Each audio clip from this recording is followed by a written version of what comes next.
প্রিয় দর্শক, এগ্রিকালচার রিভিউর পক্ষ থেকে আন্তরিক শুভেচ্ছা জানিয়ে শুরু করছি আজকের নতুন ভিডিও। আমি এখন এসেছি হারগাজা নামক একটি জায়গায়, আর আমি এখন আমাদের একজন আদর্শ কৃষক জনাব মোহাম্মদ শুক্কুর ভাইয়ের সঙ্গে এই যে শুক্কুর ভাইয়ের ধান চাষ, এই ধান চাষ নিয়ে কথা বলবো। শুক্কুর ভাই, আসসালামু আলাইকুম। ওয়ালাইকুম আসসালাম ওয়া রাহমাতুল্লাহ। প্রথমত যেটি আমি জানতে চাবো, শুক্কুর ভাই আপনি আছেন কেমন? ভালো আছি ইনশাআল্লাহ। এখানে এই যে ধান রোপণ করছেন, এটা কতদিন হয়েছে রোপণ করছেন? বৃহস্পতিবারে দেরি, গত বৃহস্পতিবার। 5-6 দিন এরকম হয়েছে। এখানে এই যে ধানের যে চারাগুলো রোপণ করলেন, জমিটা প্রস্তুত তো করতে হয়েছে, তাই না? জমিটা প্রস্তুত করার জন্য কি কি সার এখানে আপনি ব্যবহার করছেন? কালা সার, ব্যবসার। আচ্ছা, কতখানি মোট ধান রোপণ করছেন?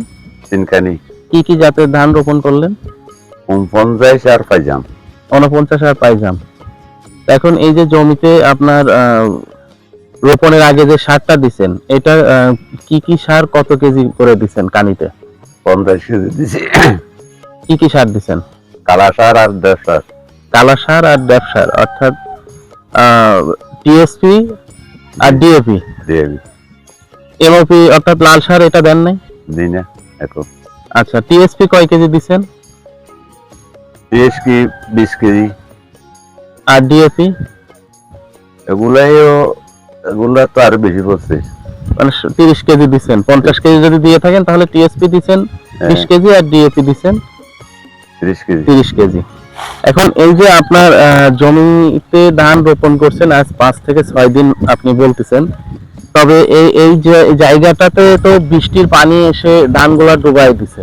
জি। তো এখন নতুন করে যে জায়গাগুলো চারা নষ্ট হয়ে গেছে, সেই জায়গায় কি নতুন করে আবার রোপণ করতে হবে না? হবে। আচ্ছা আচ্ছা, যদি নতুন করে রোপণ করতে হয় সেক্ষেত্রে তো আবার একটা কস্টিং বেড়ে যাবে, তাই না? জি। এবার করছি দে। এর আগে করেন নাই? করি না, আগে করছি দে পাইজাম। পাইজাম করছিলেন? এর আগে তো 75ও করছেন। জি।